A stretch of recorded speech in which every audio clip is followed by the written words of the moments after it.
All of my professional life has focused around storytelling. I love people. I love hearing their stories. And I would say I have a genuine curiosity about what makes people make the choices that they make, what is important to them.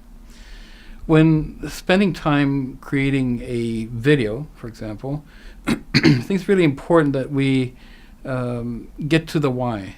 What is it that drives people to focus on the things that they do? Authenticity is critical as well.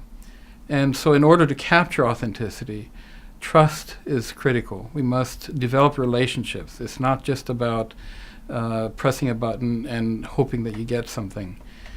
So prior to actually beginning with production, it's terribly important that time is spent building rapport, building a relationship that allows then for a conversation to take place. Storytelling for me is very much a collaborative effort.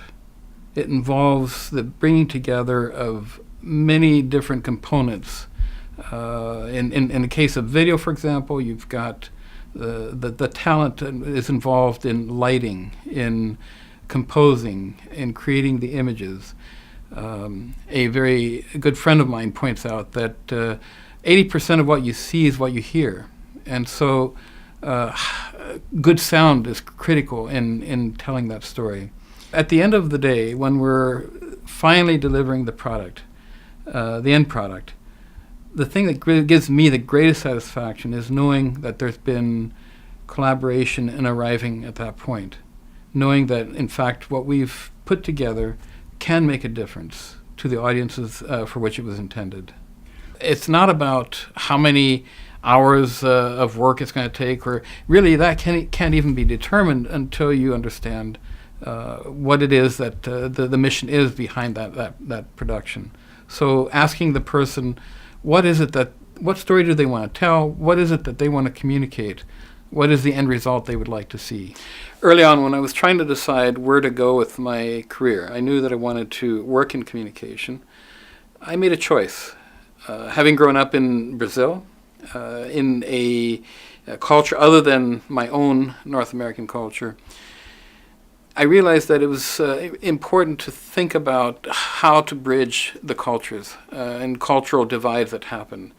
And so at the early stage, I made a commitment to communicate, to build communication, to engage in storytelling that would bridge cultures. The interesting thing is that initially I thought about ethnic cultures or cultures that involved differences in languages and traditions and so on. And that's still something I'm very passionate about. But I soon realized, too, that you can have different cultures within a work setting. And there is stratification there. How do you communicate across those cultural divides in a way to build some form of cohesion and helping shape the direction that an organization takes? So working with cultural divides happens not only when there are different languages involved, but also when there are different work cultures involved.